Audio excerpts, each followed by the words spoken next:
dan menyembuhkan setiap yang ada di sini. Roh Kudus, kami minta berkaryalah di tengah-tengah ibadah ini. Bekerjalah. Kami menyerah segalanya di hadapanmu. Berbicaralah. Dan pastikan pada saat kami mendengar, kami akan respon dengan aku siap ya Tuhan. Dan di dalam nama Tuhan Yesus yang begitu luar biasa dan dahsyat, sama-sama yang percaya kami katakan, amin. Oke, hari ini topik saya adalah Your Foundation, Your Destiny. Oke, kalau saya terjemahkan Your Foundation, Your Destiny langsung ke bahasa Indonesia, terjemahannya seperti ini. Fondasimu adalah takdirmu.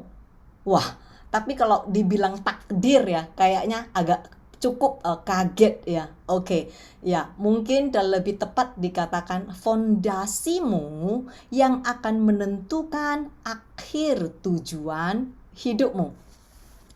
Mungkin nanti bisa ditayangkan ya slide saya, bisa tolong ditayangkan ya slide saya. Oke, hari ini saya akan memberikan banyak kunci-kunci kemenangan ya. Jadi dicatat dan saya rasa dan saya juga berharap jikalau saudara praktekkan kunci-kunci hari ini, itu akan membawa kemenangan di dalam kehidupan saudara. Seperti tadi yang Pak Antoni katakan, banyak sekali yang kita lihat akhir-akhir ini, kondisi, keadaan, situasi semakin memburuk. Dan yang cukup mengagetkan dan menyedihkan juga adalah banyak sekali kita juga melihat Kristen ya, umat Tuhan yang bercerai dan kekerasan rumah tangga oleh karena lockdown, dan juga banyak sekali Kristen yang tawar hati, yang bahkan ketakutan, yang bahkan murtad, dan yang juga bahkan tidak berkemenangan. Oke, hari ini kita akan mencari tahu rahasia apa yang akan membuat Kristen tetap kuat mau di masa seperti apapun. Amin. Jadi ingat saudara, ambil pulpen, ambil kertas, kita akan catat banyak sekali firman Tuhan. Oke, ayo kita mulai. Matius pasal 7 ayat 24. Bisa ditayangkan slide saya, Matius pasal 7 ayat 24. Firman Tuhan berkata, setiap orang yang mendengar perkataanku ini dan melakukannya, ia sama dengan orang yang berhikmat, yang memandang jauh, yang praktis dan bijaksana, yang mendirikan rumahnya di atas batu. Oke, kalau bisa ulangin bersama saya kata yang ada di garis yang warna biru. Oke, ayo sama-sama. 1, 2, 3. Perkataanku ini dan melakukannya. Oke, ayo kita lihat lagi di ayat berikutnya. Kemudian turunlah hujan dan datanglah banjir. Lalu angin melanda rumah itu, tetapi rumah itu tidak rubuh sebab didirikan di atas batu. Oke, slide berikutnya. Tetapi setiap orang yang mendengar perkataanku ini dan tidak melakukannya. Ayo sama-sama kita ulangin ya, yang biru itu. Mendengar perkataanku ini dan tidak melakukannya, ia sama dengan orang yang bodoh yang mendirikan rumahnya di atas pasir. Apa yang terjadi? Di ayat berikutnya, kemudian turunlah hujan dan datanglah banjir.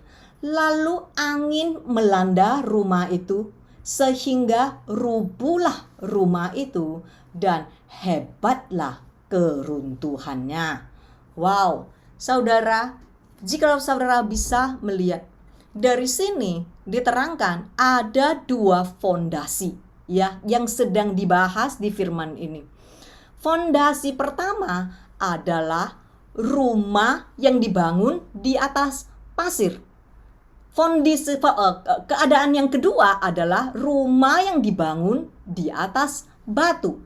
Saudara bisa melihat dua rumah itu mengalami situasi yang sama. Apa sih maksud saya? Firman Tuhan mencatat, kemudian turunlah hujan, datanglah banjir, angin melanda rumah itu.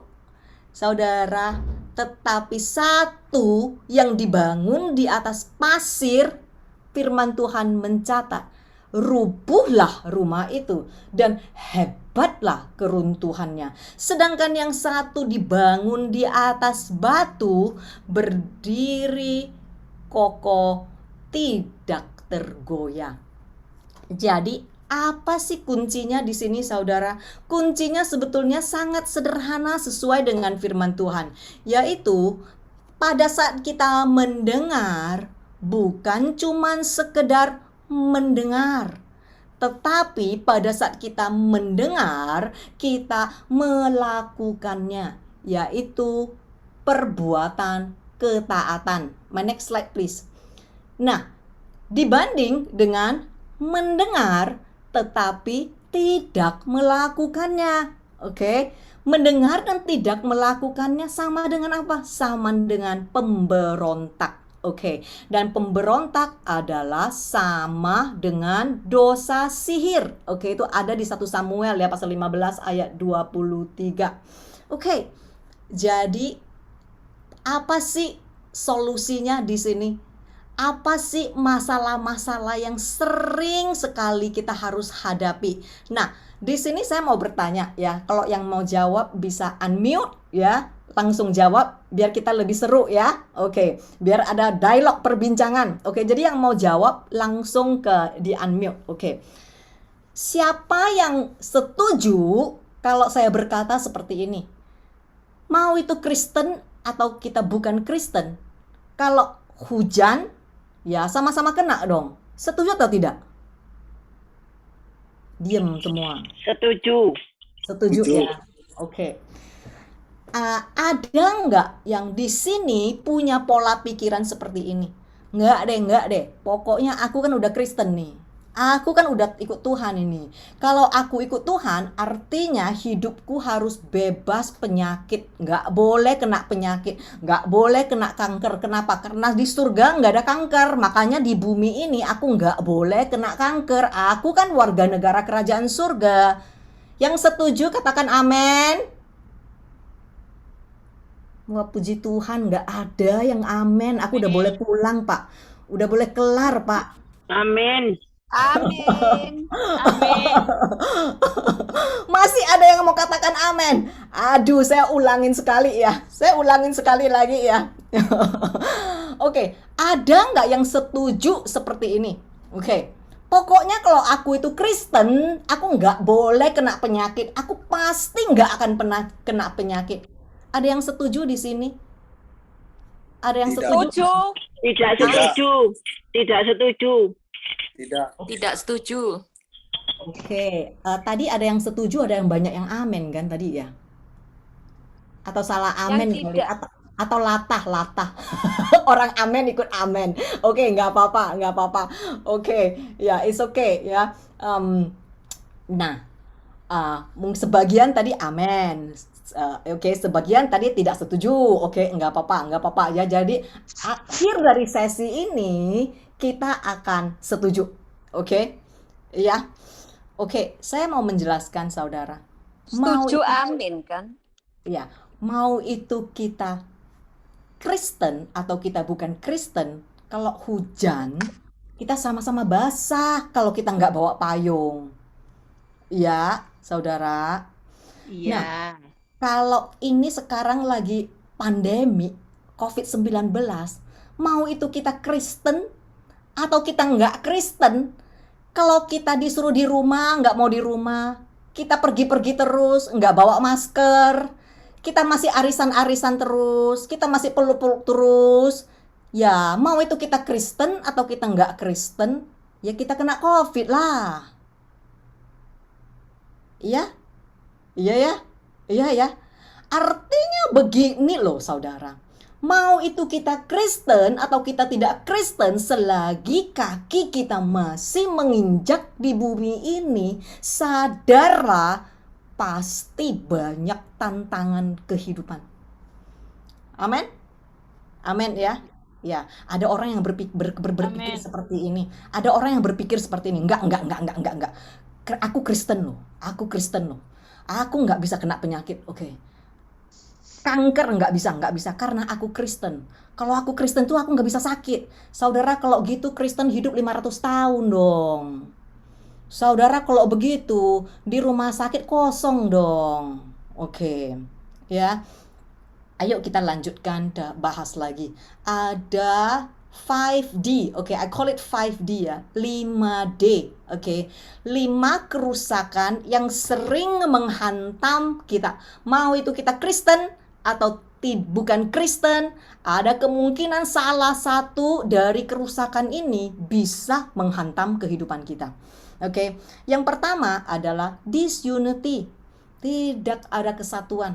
Hubungan yang rusak, hubungan di antara suami dan istri, hubungan di antara orang tua dengan anak, hubungan dengan saudara ataupun keluarga besar, dan yang untuk Kristen, hubungan di dalam gereja ataupun sesama pelayanan. Ya, jadi tidak ada kesatuan. Ini akan mendatangkan kehancuran, baik di rumah tangga ataupun di pelayanan ataupun yang lain sebagainya. Oke, saya lanjutkan divorce ya. Dan akhir-akhir ini secara survei perceraian di gereja nggak kalah dengan perceraian di dunia. Artinya udah dianggap biasa, oke, perceraian di gereja ya. Jadi ini adalah sesuatu yang sangat cukup tidak pantas ya kalau di gereja. Oke, ayo kita lanjutkan. Deception, apa sih maksud saya deception? Penyesatan. Apa sih penyesatan? Nah, penyesatan ini bukan terjadi di luar gereja, tetapi penyesatan ini kebanyakan terjadi di dalam gereja yang membuat Kristen lemah. Kenapa saya berkata seperti ini? Penyesatan semacam apa yang saya katakan? Oke, saya akan memberi beberapa contoh ya. Penyesatan yang terjadi di zaman now, di gereja-gereja zaman now. Suami selingkuh, tetapi karena suami adalah donatur terbesar di gereja, jadi nggak ada yang berani negur, ya, tetap menjadi pemimpin di gereja, dan istri tetap dipaksa-paksa harus nunduk tanpa menegur suaminya, dan tetap diizinkan menjadi pemimpin gereja cuman karena donatur yang sangat besar. Oke, saudara, intinya apa sih penyesatan? Penyesatan terbesar yang terjadi adalah di antara apakah kita sungguh-sungguh menyembah Tuhan atau yang kita sembah adalah duit. Kenapa saya berkata seperti ini? Jikalau saudara bisa melihat di manapun ini bukan cuma di Indonesia ya, tetapi termasuk di Singapura. Gereja makin kaya, gereja besar makin kaya, gereja kecil juga makin kaya, tetapi orang miskin makin banyak. Ini adalah suatu penyesatan yang bukan ada di prinsip kerajaan Allah dan sesuai dengan kehendak Allah. Oke, saya berharap mulai sekarang, zaman-zaman seperti ini, orang-orang akan makin sadar, orang-orang akan makin bangkit ya. Jadi saudara, apa sih penyesatan yang lain? Oke, penyesatan yang lain bisa juga termasuk seperti ini ya. Selingkuh, nggak apa-apa lah, Tuhan kan kasih karunia. Kalau Tuhan itu kasih karunia, kalau Tuhan itu maha kasih, Artinya, apapun yang aku lakukan, pokoknya aku sudah menerima Tuhan Yesus sebagai juru selamatku, pokoknya aku sudah dibaptis air, pokoknya aku sudah lahir baru. Jadi apapun yang aku lakukan, aku masih menipu, aku masih selingkuh, aku masih merokok, aku masih judi, aku masih yang lain-lain macam-macam, tetapi aku harus tetap masuk surga oleh karena aku sudah menerima Tuhan Yesus, oleh karena Tuhan Yesus adalah kasih karunia. Ya, seperti yang tadi Pak Anthony katakan, apa sih kasih karunia? Kasih karunia Tuhan adalah untuk memampukan kita menolak dosa dan melawan pantangan kehidupan. Kasih karunia Tuhan bukan untuk kita seenaknya hidup berdosa dan berharap Tuhan tetap masih harus membawa kita kehidupan yang kekal. Oke, saudara, ini adalah salah satu penyesatan yang saya mau terangkan di dalam gereja. Yang keempat, apa sih kehancuran keempat? Disease, penyakit, ya. Dan sekarang ini pandemik, ya. Dan yang kelima, depresi. Oke, banyak sekali orang hidup di dalam depresi. Ketakutan seperti yang tadi saya katakan, ya, hatinya tidak ada damai. Solusinya apa sih? Saudara, Tuhan Yesus adalah Raja Damai. Oke. Kalau kita sungguh-sungguh hidup melekat dengan Yesus, artinya kita harus ada damai. Kalau kita hidup tidak ada damai, saudara, nggak peduli deh. Kita mau jadi pendeta, kita mau jadi jemaat, kita mau jadi ketua komsel, kita mau jadi penyembah, kita mau jadi worship leader, atau yang lain sebagainya, tidak peduli. Kalau kita hidup nggak ada damai di hati, tandanya kita tidak punya Kristus. Nggak peduli kita mau menyebut jabatan kita seperti apa. Jadi saudara, ini adalah momennya kita harus memperbaiki fondasi kita, memperbaiki apa yang sudah kita lakukan yang dulu, yang belum benar, yang kurang benar, baik itu kita udah Kristen setahun atau 5 tahun atau 10 tahun atau 20 tahun, tidak peduli saudara, tetapi barometer, oke, barometer yang bisa kita ukur diri kita sendiri, di manakah kita sekarang? Where are we at this point of time? Secara rohani kita ada di mana sekarang? Itu yang lebih terpenting, sebab nanti saya akan lanjutkan fondasi saudara yang akan menentukan akhir tujuan hidup saudara. Oke. Kebanyakan yang kita suka dengar itu apa sih? Yang manis-manis. Berkat, bisnis diperluas, duit lebih banyak, sakit pasti mendapat mukjizat, yang belum menikah pasti dapat jodoh. Iya kan saudara kan? Kebanyakan yang kita mau dengar itu yang begitu-begitu ya. Jadi saudara harus introspeksi, selama ini saudara dikasih makan apa? Dan saudara memilih makanan apa? Oke, kalau kita yang jadi ibu-ibu ya, kalau kita kasih masak buat suami, masak buat anak-anak, kita pastikan kan 4 sehat 5 sempurna kan. Sekarang udah lebih canggih, 5 sehat 7 sempurna. Oke, ya bukan 4 dan 5 lagi, tapi 5 dan 7. Oke. Nah, saudara, yang disajikan buat saudara makanan rohani selama ini, tidak peduli ya, seperti yang sudah saya katakan tadi, nggak peduli saudara Kristennya 5 tahun, 10 tahun, 20 tahun, nggak peduli. Yang disajikan buat saudara itu apa? Ayo nabur.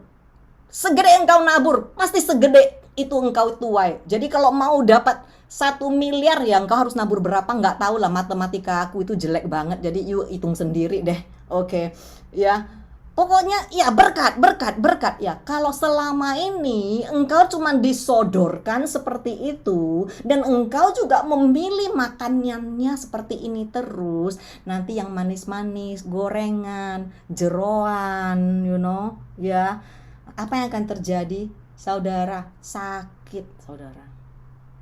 sakit secara rohani, tubuhnya lemah saudara. Sewaktu mendapatkan badai dan tantangan kehidupan, apa yang akan terjadi? Saudara, tubuh saudara tidak bisa bertahan dan menentang. Makanya di akhir-akhir ini saya melihat banyak sekali Kristen depresi, tawar hati, ketakutan. Hari ini kita mau memperbaiki iman, kita memperbaiki fondasi kita. Amin. Amin. Ayo tolong coba ditayangkan slide berikutnya, 1 Petrus pasal 4 ayat 12 sampai 13. Saudara-saudara yang kekasih, janganlah kamu heran akan nyala api siksaan yang datang kepadamu sebagai ujian. Ya, ujian apa sih ini? Nanti saya jelaskan lebih lagi. Seolah-olah ada sesuatu yang luar biasa terjadi atas kamu. Sebaliknya, bersukacitalah. Katakan kepada dirimu sendiri, bersukacitalah.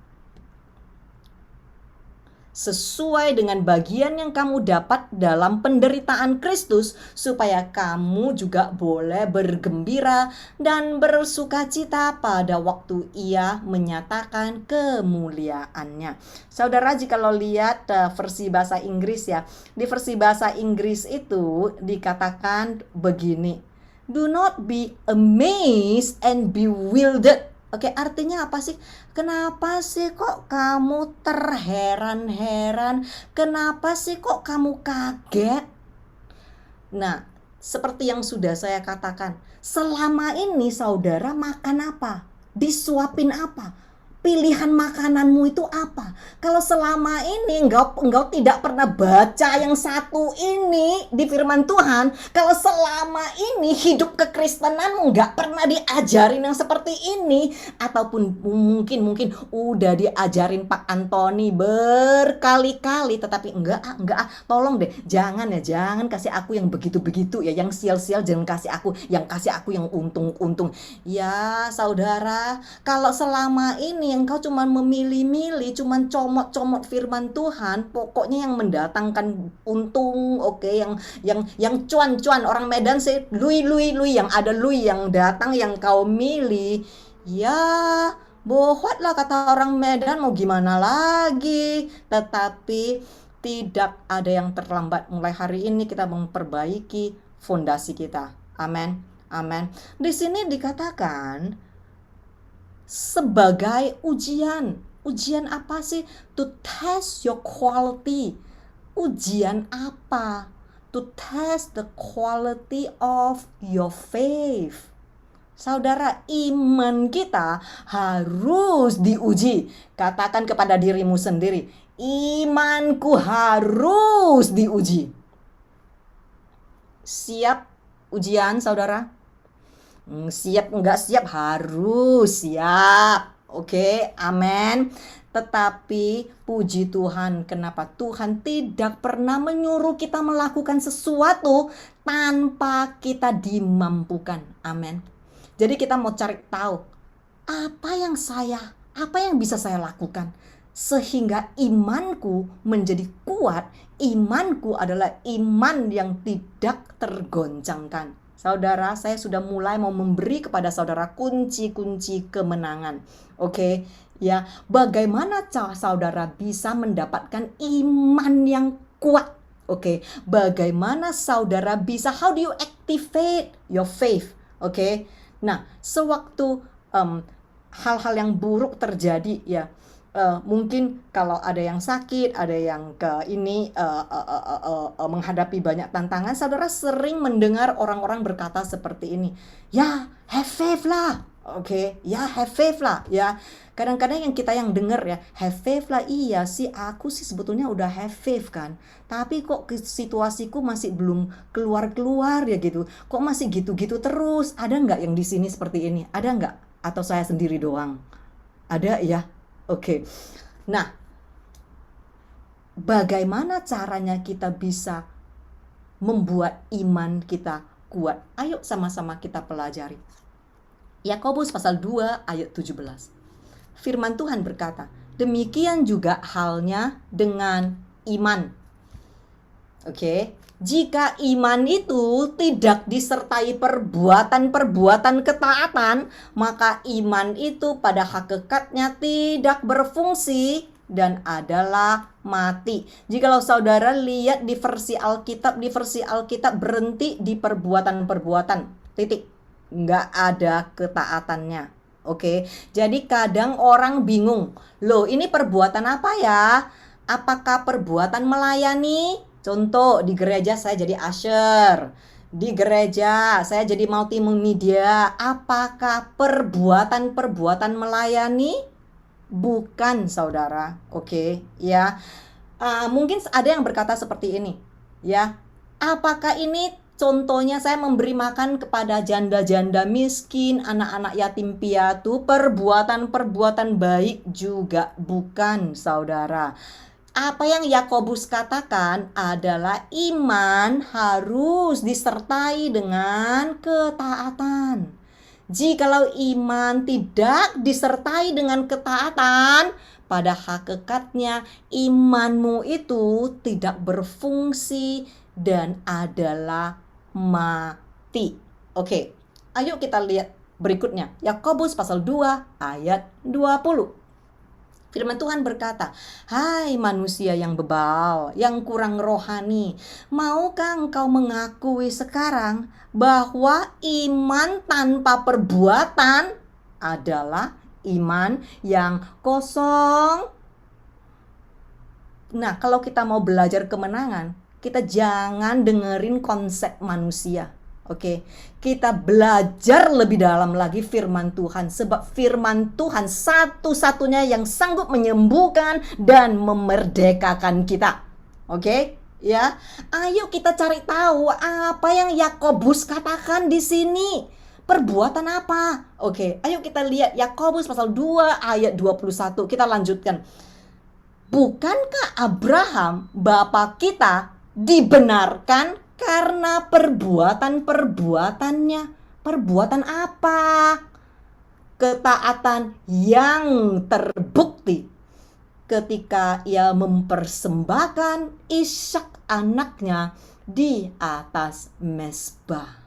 Saudara, iman itu jikalau belum ada ketaatan yang terbukti, sekedar di bibir doang, iman itu pada hakikatnya mati dan tidak berfungsi. Apa yang terjadi di dalam kehidupan Abraham? Setiap kita tahu ceritanya, saudara. Tuhan berkata, ayo persembahkan Ishak anakmu di atas gunung Moria. Apa yang terjadi? Hari ini mungkin Tuhan sedang berbicara kepada setiap kita. Ayo persembahkan kedaginganmu, yaitu semua ketakutanmu, semua galau, semua ketidakpastian, semua kegalauan tentang ekonomi, tentang situasi, serahkan semua di gunung Moria. Apa yang Abraham lakukan? Abraham bisa berkata, tidak, aku tidak mau. Sama seperti kita juga bisa mengambil suatu tindakan. Gimana aku bisa gak khawatir? Kalau aku gak khawatir itu artinya aku gak hidup. Kan ada orang yang begitu dia bangun, dia langsung udah khawatir. Semua harus dikhawatirin. Kalau gak khawatir itu, gak takut itu, artinya kayaknya gak hidup. Buka mata mereka khawatir pekerjaan, nanti khawatir karyawan, khawatir keluarga, nanti khawatir nggak punya duit, nanti khawatir uang sekolah, nanti khawatir bisnis, nanti khawatir kena penyakit, enggak, pokoknya dari pagi sampai malam khawatir terus. Nanti sewaktu saya membagikan, do you understand you can live a worry free life? Mereka nggak ngerti, lihat aku kayak begini bengong. Hah? Emang bisa hidup nggak khawatir? Bukankah khawatir adalah satu kebiasaan yang satu yang memang harus ada kalau manusia masih hidup? Saudara bisa memilih Kenapa? 365 kali di firman Tuhan mengajarkan umatnya, jangan khawatir, jangan takut. Engkau bisa memilih. Engkau bisa memilih membangun rumahmu di atas pasir, bertolak belakang dengan firman Tuhan, ya khawatir teruslah. Ya setiap kali badai datang, hujan datang, rumahnya akan goyah, dan runtuhlah dan hebatlah kehancurannya. Atau saudara bisa merubah fondasi saudara, mendirikan rumah saudara di atas batu pasir, batu karang, yaitu pada saat engkau mendengar firman Tuhan berkata, jangan khawatir.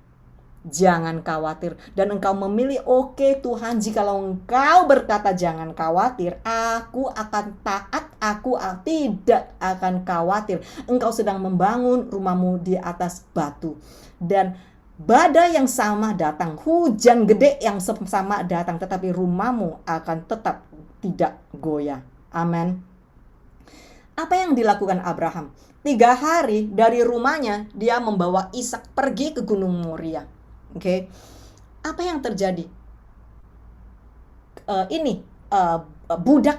Budaknya Abraham bertanya kepada Abraham. Sewaktu Abraham mau membawa Ishak naik ke Gunung Moria, kalian mau kemana? Abraham berkata kepada 2 budaknya, tunggu kami di sini ya, tunggu kita di sini ya.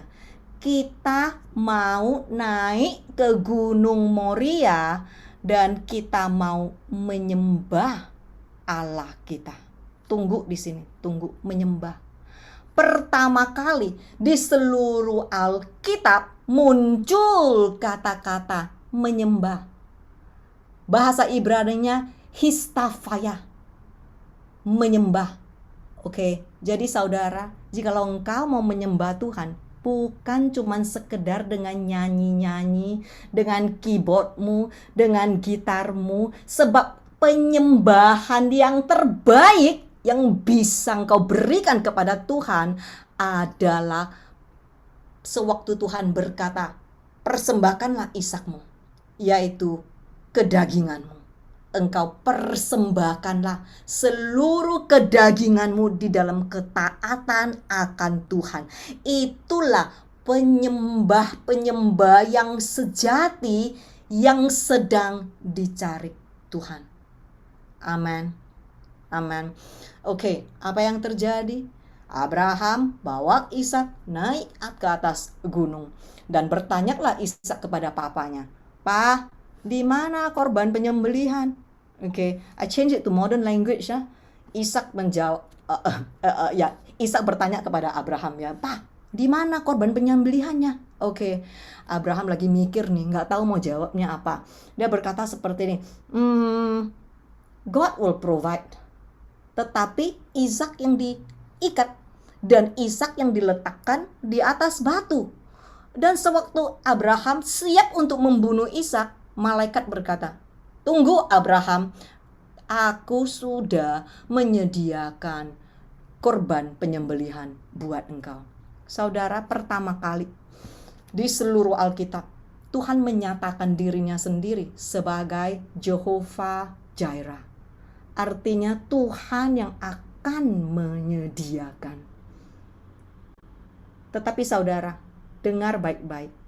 Jikalau saudara belajar bahasa Ibrani, Jehovah Jireh. Jireh is Ireh. Ireh artinya, arti sesungguhnya adalah Tuhan melihat dan Dia bertindak. Apa yang Tuhan lihat? Tuhan melihat ketaatan Abraham yang radikal. Saudara, ketaatanmu dan ketaatanku harus radikal.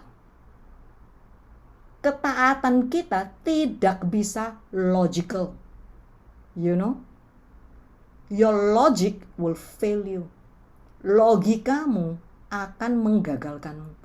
Logikamu akan berkata seperti, persembahkan anakku satu-satunya, ini gila atau apa, mana mungkin, nggak mungkin lah, masa Tuhan kejam seperti ini. Logikamu akan menjadi pemisahan di antara kamu dengan Tuhan. Saudara, my advice to you is this, jikalau engkau berani sama seperti Abraham secara radikal mempersembahkan seluruh kehidupanmu, bahkan segala keinginanmu dan kedaginganmu, berikanlah kepada Tuhan. Engkau akan melihat Jehovah Jireh will be so real in your life. Ingat saudara, ketaatanmu harus radikal. Apa sih artinya ketaatan itu radikal? Apapun yang dikatakan oleh firman Tuhan, aku akan lakukan, biarpun itu aku harus bayar harga. Sama seperti Abraham, biar aku harus membayar harga. Harganya adalah seluruh duniaku, yaitu anakku satu-satunya, Ishak.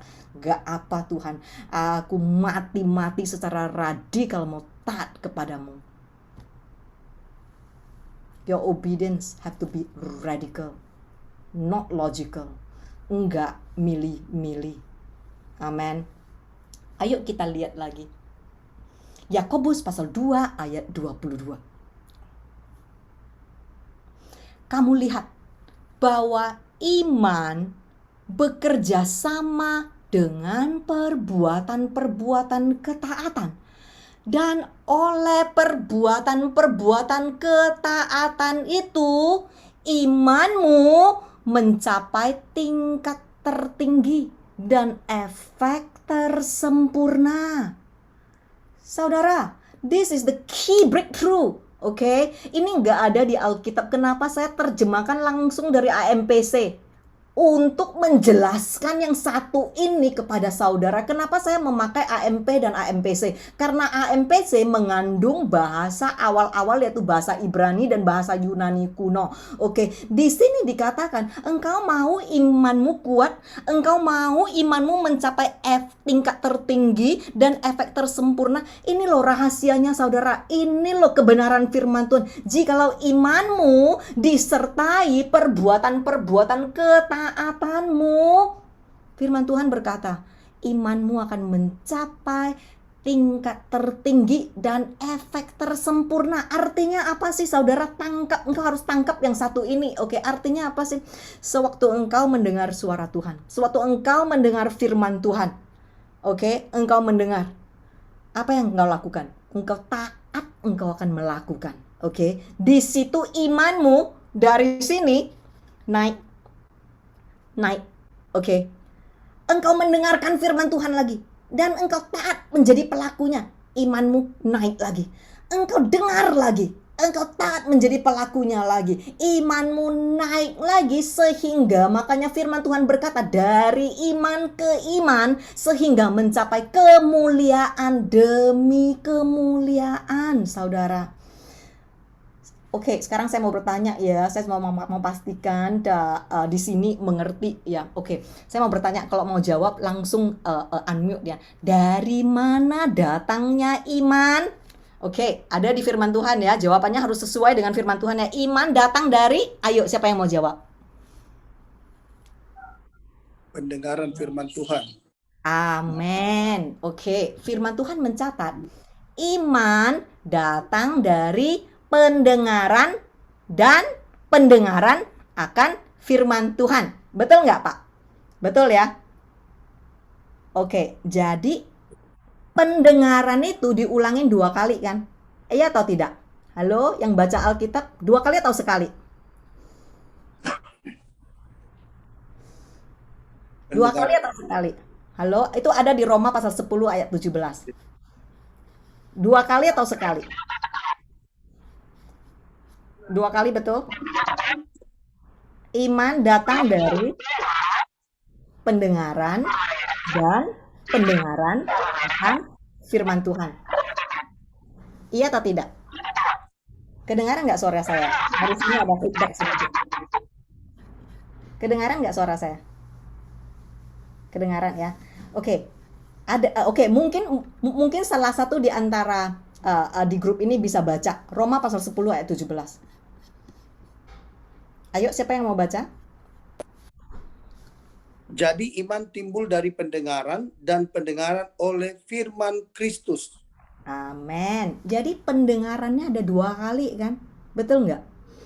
Pendengaran dan pendengaran akan firman Kristus. Ya, betul ya? Nah, kenapa diulangin 2 kali? Ada yang mau jawab? Kenapa harus diulangin pendengaran dan pendengaran? Kenapa harus 2 kali? Ayo, yang mau jawab unmute. Ayo dong, biar lebih seru. Supaya tegas. Supaya tegas, hebat. Ada yang lain yang mau jawab? Ayo, biar lebih seru. Yang lebih jelas, memperjelas. Memperjelas. Oke. Ada yang mau jawab lagi? Supaya kita mendengarkan. Oke. Dengar lagi gitu ya. Oke. Saya terangkan ya saudara ya, arti sesungguhnya ya. Jikalau saudara belajar di bahasa awal-awal, iman datang dari pendengaran dan pendengaran akan firman Tuhan. Pendengaran yang kedua kali adalah kata-kata yang keluar di bahasa Ibrani adalah shema. Oke. What is shema? Shema itu adalah pada saat Imam Kudus berkata kepada orang-orang Israel, Shema Israel Adonai Elohenu Adonai Echad. Artinya apa sih? Dengar dan taatlah. Dengar, iman datang dari pendengaran dan ketaatan akan firman Tuhan, saudara. Itu loh, kunci dari iman. Saudara mau iman saudara bertumbuh dengan kuat, saudara mau iman saudara mencapai tingkat tertinggi, makanya firman Tuhan berkata, jikalau engkau punya iman sebesar biji sesawi, engkau akan sanggup memindahkan gunung-gunung di depanmu. Setuju saudara, itu firman Tuhan? Ya, apa sih gunung-gunung? Gunung-gunung itu artinya tantanganmu. Gunung-gunung itu artinya masalah kehidupanmu. Dan firman Tuhan mengajarkan, jikalau engkau punya iman sebesar biji sesawi. Biji sesawi. Aku sudah mau 50 ya tahun ini apa ya. Jadi aku kalau lihat biji sesawi itu begini, cannot see anymore. Enggak kelihatan lagi, saudara. Oke, ya. Iman seukuran biji sesawi sanggup memindahkan gunung-gunung kita. Ayo, siapa di antara kita yang gunungnya masih gede nggak bisa dipindahkan padahal kita udah punya iman? Ayo angkat tangan, ada nggak di sini? Ayo jujur. Nggak ada yang angkat tangan. Jadi di sini semua aman-aman ya. Kalau gitu saya udah boleh pulang, Pak Anthony ya. Oke. Saudara, maksud saya begini loh, saudara. Apa sih iman? Saudara mau aktifkan iman saudara menjadi tingkat tertinggi, efek tersempurna, sehingga iman saudara itu kuat. Apa sih artinya? Apapun tantangan godaan, bahkan gunungmu yang ada di depanmu, sanggup engkau pindahkan jikalau engkau menggabungkan imanmu dengan perbuatan ketaatan. Saya cerita sedikit ya, mungkin di sini udah banyak yang tahu kesaksian saya. Bagaimana saya terpuruk dari nol, nggak punya apa-apa, sampai hari ini tidak ada kekurangan. Suami saya yang kanker otak sembuh. Di Singapura pekerjaan pertama saya, security guard, satpam, tidak ada apa-apa, miskin sampai apa? Miskin sampai sehari cuman bisa makan sekali doang. Saudara, semua yang saya ajarkan bukan cuman sekedar teori. Semua yang sudah saya ajarkan adalah yang sudah saya praktekkan sendiri. Dan saya berharap saya bisa memberikan kepada saudara kunci-kunci kemenangan, sehingga hidup berkemenangan ini juga milik saudara.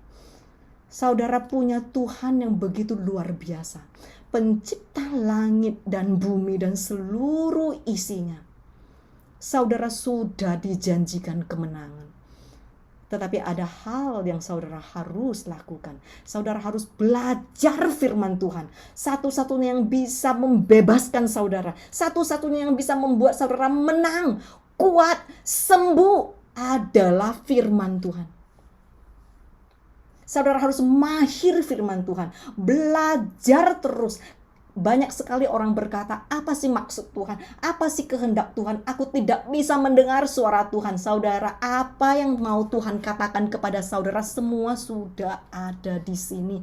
Sudah ada di firman Tuhan. Saudara harus merindukan, belajar terus. Dan bukan cuma belajar, tetapi menjadi pelaku firman Tuhan. Dan hidup saudara pasti adalah hidup yang berkemenangan. Amin. Ayo kita lanjutkan. Yakobus pasal 1 ayat 22. Tapi hendaklah kamu menjadi pelaku firman, yaitu taat, dan bukan hanya pendengar saja, menyesatkan dirimu sendiri. Sebab jika tidak demikian, kamu menipu diri sendiri dari kebenaran. Apa yang terjadi, saudara? Mungkin saat seperti ini saudara bertanya ya, oke, aku mau mulai taat kepada firman Tuhan. Aku mau mulai merubah fondasiku. Apa yang harus aku lakukan? Saya cuma mau memberi saran. Di sini ada pria, juga ada wanita kan? Oke. Kebanyakan di sini udah menikah ya. Ada yang single nggak? Ada yang jomblo nggak di sini? Ada nggak? Nggak ada ya. Semua udah menikah ya, oke. Ada yang masih kecil, oke. Ada yang masih kecil ya, oke. Nggak apa-apa, oke. Yang saya sarankan, saudara bisa mulai begini. Di slide berikutnya, Mazmur pasal 37 ayat 23. Ini khusus untuk pria, oke. Ya, memang juga bisa dilakukan wanita. Tetapi saya mau sarankan kepada setiap pria-pria, setiap kepala keluarga. Oke, firman Tuhan sangat jelas. The step of a good man. What is a good man? Apa sih orang-orang yang benar? Apa sih laki-laki yang benar? Laki-laki yang benar, orang-orang yang benar adalah orang yang hidupnya dan setiap langkahnya berkenan di hadapan Tuhan. Setiap langkahnya. Apa yang akan terjadi jikalau engkau merubah langkah-langkahmu menjadi langkah-langkah yang berkenan di hadapan Tuhan? Apa yang akan terjadi? Tuhan menjanjikan langkahmu akan didirikan. He will establish you. Bukan cuman itu. Tuhan berkata dia bahkan akan menyibukkan dirinya sendiri untuk menjaga dan mendirikan setiap langkahmu. Ini Tuhan loh, pencipta langit dan bumi. Dan dia menjanji asalkan engkau menjadi laki-laki yang benar. Apa itu laki-laki yang benar? Laki-laki yang benar adalah laki-laki yang tidak akan mengkhianati istrinya. Laki-laki yang tidak akan mengkhianati anak-anaknya. Bukan cuma sekedar di tindakan mereka, tetapi bagaimana cara mereka berpikir. Bagaimana cara mereka merenungkan. Di mana mata mereka melihat. Di mana otak mereka berputar. Bahkan di dalam pemikiran kita pun kita tidak mau mengkhianati istri dan anak-anak kita. Itulah adalah laki-laki yang benar. Suami saya juga seorang pendeta. Dia selalu berkata seperti ini. Tiap hari aku berdoa kepada Tuhan. Karena aku lemah. Tetapi aku tidak pernah minta duit sama Tuhan. Sebab itu barang murahan. Aku tidak bahkan pernah minta berkat apa-apa keuangan daripada Tuhan. Tapi aku minta Tuhan jaga hati, pikiran, dan mataku. Biar di dalam hati, pikiran yang terdalam pun Aku tidak mengkhianati dia, aku tidak mengkhianati istriku, aku tidak mengkhianati anakku. Bapak-bapak di rumah, kepala keluarga, engkau mau jalanmu didirikan? Engkau mau Tuhan menjagamu? Ini the secret of your breakthrough. Bagaimana dengan ibu-ibu adil ya? Kalau ada bapak pasti ada ibu ya. Oke, jadi adil. Oke, ayo tayangkan ayat berikutnya. Amsal pasal 14 ayat 1. Perempuan yang bijak. Kalau tadi kan bapak yang baik ya. Sekarang perempuan yang bijak. Oke. Perempuan yang bijak mendirikan rumahnya dengan fondasi sesuai perintah Tuhan. Dan rumah tangganya tumbuh subur. Tetapi yang bodoh itu sesuai dengan firman Tuhan itu siapa sih? Yang kurang rohani. Mereka akan meruntuhkannya dengan tangannya sendiri, dengan mengabaikan perintah Tuhan. Istri harus melekat dan taat kepada firman Tuhan. Amin. Masalah terbesar kenapa terus-menerus terjadi percekcokan di antara suami dan istri, sebab sama-sama tidak mau melakukan bagian mereka, tetapi berharap pasangan mereka melakukan bagian mereka. Saudara, mulai hari ini, ayo kita menata kembali fondasi kehidupan kita, fondasi rumah tangga kita, dan Tuhan akan membawa kemenangan.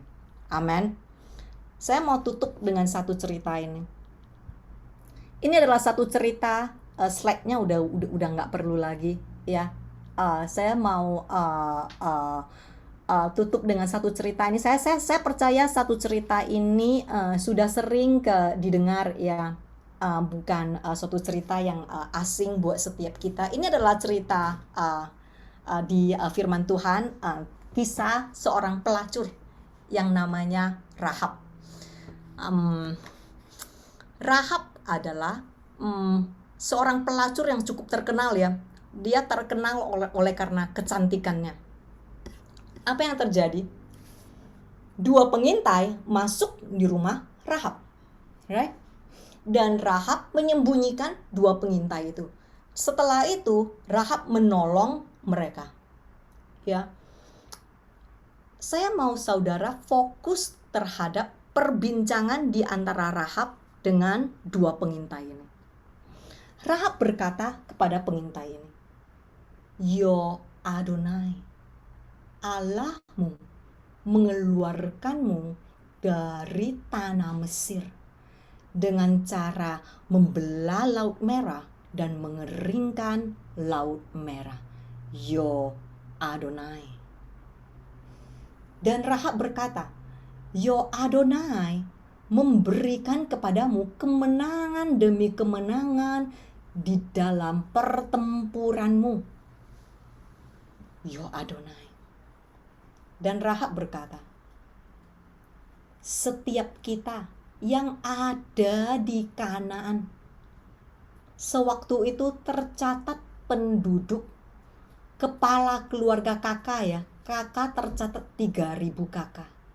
Setiap kita yang ada di Kanaan mendengar orang-orangmu akan datang dan menjajahi kota kita. Dan setiap kita yang mendengar, hati kita meleleh, kita ketakutan, bahkan tidak ada lagi sedikit keberanian di antara kita. Sebab kita tahu ini adalah peperangan di antara Allahmu dengan umatku, bukan peperangan di antara umatmu dengan umatku. Ini loh saudara yang dikatakan Rahab. Sama seperti hari-hari ini, banyak sekali Kristen, ribuan, jutaan, dengar khotbah, mau itu di gereja, mau itu di online Zoom, kita dengar dan terus mendengar.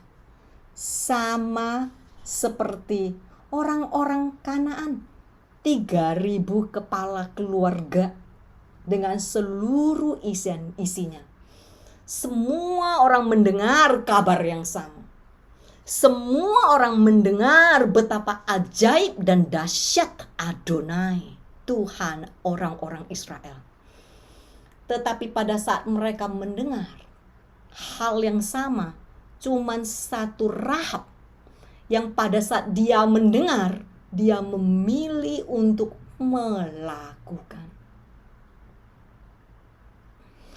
Hari ini kita mau bertanya, seberapa banyak di antara kita setelah kita mendengar sama seperti Rahab, kita memilih untuk melakukan. Biarpun kita kelihatannya rugi, biarpun kita kelihatannya sendirian, biarpun kita kelihatannya bodoh, biarpun kita kelihatannya kesepian. Sewaktu Tuhan berkata, hidupmu harus kudus. Banyak sekali Kristen berkata, mana mungkin Kristen bisa hidup kudus? Gak mungkin lah, Kristen loh. Apakah saudara bersedia sama seperti Rahab? Apa yang terjadi, saudara? Tercatat, Rahab menjadi nenek moyang Raja Israel yang paling terkenal, yaitu Raja Daud. Dan juga tercatat di firman Tuhan, seluruh isi keluarga Rahab diselamatkan. Amin.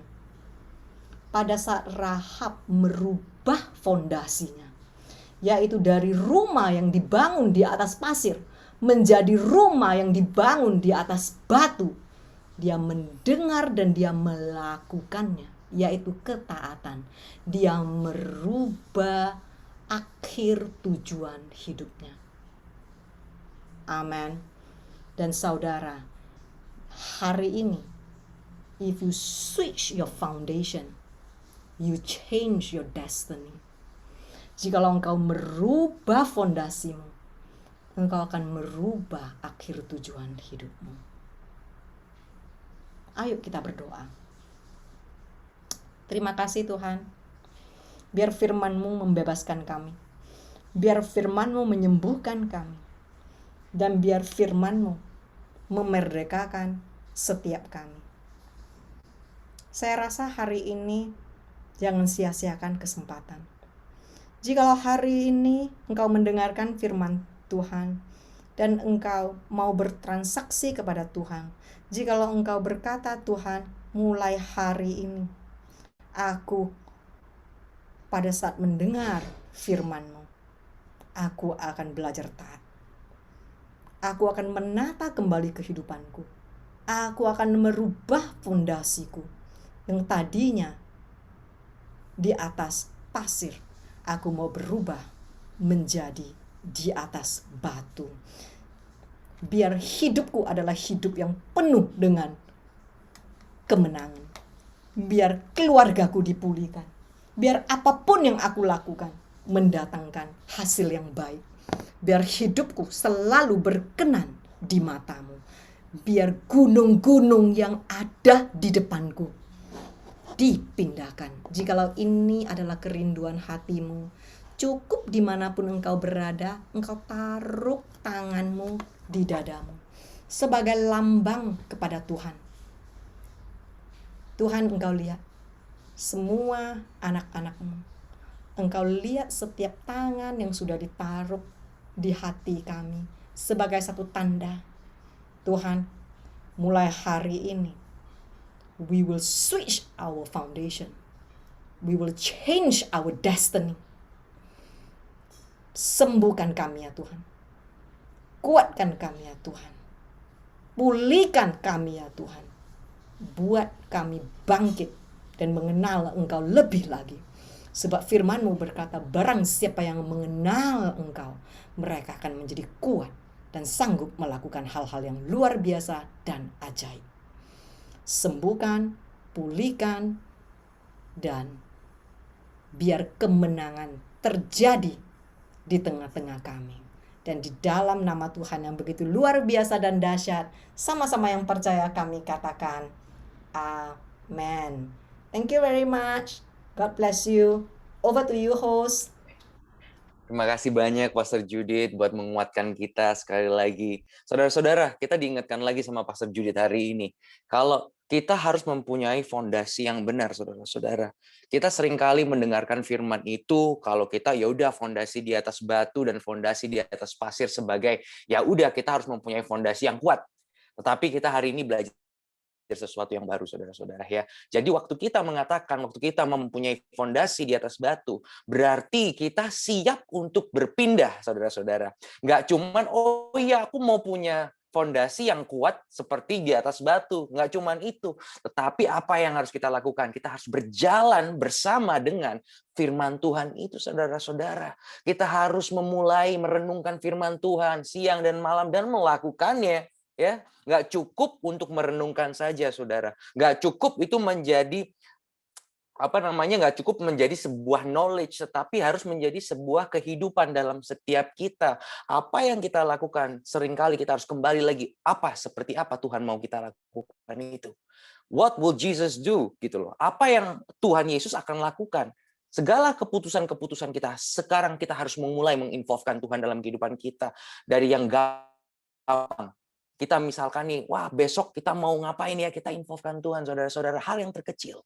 Mulai kita build up dari hal yang terkecil, hal yang agak medium, dan hal yang besar. Akhirnya kita akan setiap harinya menginvolvekan Tuhan, mengikut sertakan Tuhan dalam kehidupan kita. Dan kembali lagi tuh, saudara-saudara, kita harus kembali kepada firman Tuhan. Tanpa firman Tuhan, kita lost. Kita akan kehilangan.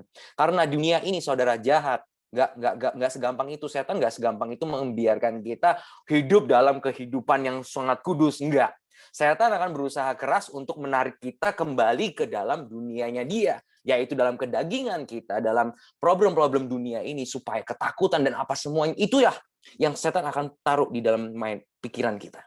Tapi kalau kita mempunyai fondasi yang kuat, fondasi yang di batu karang yang teguh itu, kita akan bisa membedakan suara mana yang suara setan, yang mana suara Tuhan, dan kita bisa menghardik setan. Karena Tuhan berjanji apa, saudara? Waktu Roh turun ke atasmu, engkau akan menerima kuasa. Dan waktu engkau menerima kuasa, engkau bisa membedakan. Setan, engkau tidak dapat berbicara pada aku seperti ini. Engkau tidak akan bisa menakut-nakutin aku. Aku punya Tuhan yang sangat besar. Aku punya iman sebiji sesawi itu yang dapat memindahkan gunung. Jadi saudara-saudara, hari ini terima kasih sekali lagi Pastor Judith sudah mengingatkan kita semua. Dan saudara-saudara, saya bersyukur kalau kita semua boleh ada hari ini bersatu bersama-sama memuji dan menyembah Tuhan. Itu sesuatu yang luar biasa, saudara-saudara. Karena waktu semakin kita intim dengan Tuhan, waktu kita sama-sama menaikkan pujian dan penyembahan kita, Tuhan hadir, saudara-saudara. 2-3 orang berkumpul dalam nama aku hadir. Dan hari ini percaya, Tuhan sudah melihat setiap hati kita, kebutuhan kita, apapun itu. Dan Tuhan sudah ingatkan kita, hey, kalau saudara-saudara yang sudah teringatkan oleh Tuhan, waktunya kita berganti. Different foundation, different destiny. Fondasi yang berbeda membuat hasil akhir yang berbeda. Jadi hari ini saudara-saudara, kita bersyukur kalau kita dilayani oleh Pastor Judith dan kita diingatkan sekali lagi. Dan saya menghimbau dan saya menginformasikan kepada saudara juga minggu depan untuk kita kembali lagi, kita bersatu-satu bersama-sama, saling menguatkan. Kita akan dikuatkan oleh hambanya Pastor David Basuki, saudara-saudara. Beliau adalah seorang hamba Tuhan juga yang diurapi Tuhan, dan kita akan belajar sesuatu yang baru dari Pastor Basuki, Pastor David, dan jam yang sama di jam 7 waktu Indonesia Barat, di jam 8 waktu Indonesia Timur, dan saya percaya kita akan diberkati juga oleh firman-Nya dari hambanya yang diurapi. Oke, saudara-saudara, sebelum kita berpisah satu dengan yang lain, kita mau doakan Pastor Judith juga untuk pelayanannya, untuk keluarganya yang ada di Singapura. Dan mungkin Pastor Judith boleh doakan kita setelah itu ya, Pastor Judith. Oke, baik. Mari kita berdoa, saudara-saudara. Bapa, kami bersyukur Tuhan untuk hari ini. Kalau Engkau sudah utus hamba-Mu Tuhan di tengah-tengah kami, untuk mengingatkan kami sekali lagi ya Tuhan, tentang fondasi itu Tuhan Yesus. Di mana kita menanamkan fondasi itu. Biarlah Engkau terus Tuhan, yang selalu Tuhan ikut serta Tuhan dalam setiap kehidupan kami. Di masa-masa yang sukar ini Tuhan, kami percaya Engkau Tuhan selalu berjalan bersama dengan kami. Kami tahu kami akan mendapatkan kekuatan yang baru. Kami akan mendapatkan sukacita ya Tuhan Yesus. Walaupun situasi tidak sepertinya yang kami harapkan, tetapi kami mau selalu bersyukur karena kebaikan Tuhan yang selalu ada dalam setiap kehidupan kami. Kami bersyukur juga Tuhan Yesus untuk Pastor Judith yang sudah Engkau utus di tengah-tengah kami. Oh Tuhan Yesus, kami mau berdoa Tuhan bagi Pastor Judith. Biarlah Engkau Tuhan terus urapi hamba-Mu.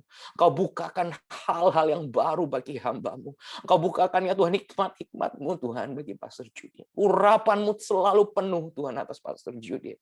Untuk keluarganya, untuk suaminya, Bapak. Biarlah urapan Tuhan selalu menyertai mereka.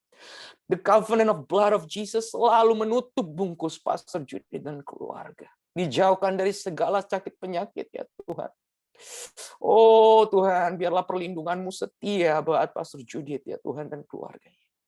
Kami percaya Engkau Tuhan terus urapi hamba-Mu ini. Pelayanannya Tuhan Yesus. Dimanapun ya Tuhan, Engkau pakai dia Tuhan. Biarlah Tuhan banyak jiwa-jiwa dimenangkan. Banyak jiwa-jiwa diubahkan. Banyak orang-orang tertransformasi. Orang-orang ya Tuhan memulai pola pikir Kristus Tuhan Yesus. Dan biarlah Tuhan Yesus selalu urapi Tuhan Yesus. Setiap firman-firman yang keluar dari hamba-Mu ini Tuhan Yesus. Firman-firman yang berasal dari Tuhan sendiri ya Bapak. Oh terima kasih Bapak. Terima kasih hari ini ya Bapak Yesus. Terima kasih untuk hadirat-Mu di tengah-tengah kami. Kalau sebentar lagi Tuhan kami akan berpisah ya Tuhan Yesus. Biarlah Engkau Tuhan yang selalu berkati kami.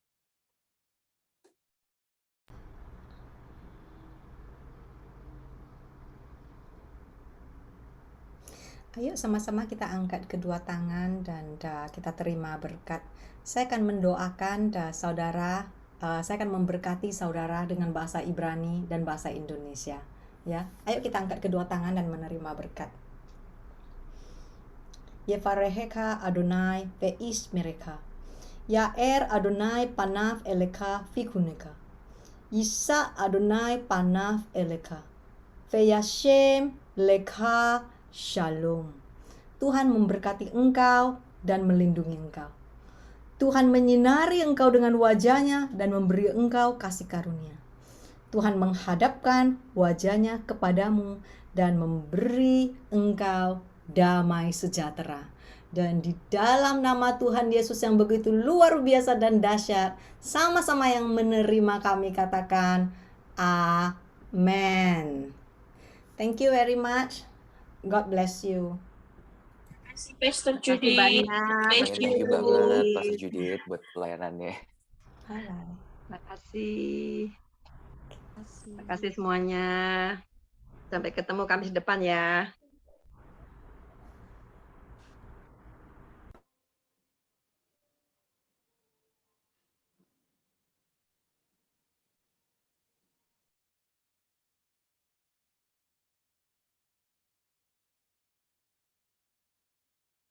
Oke.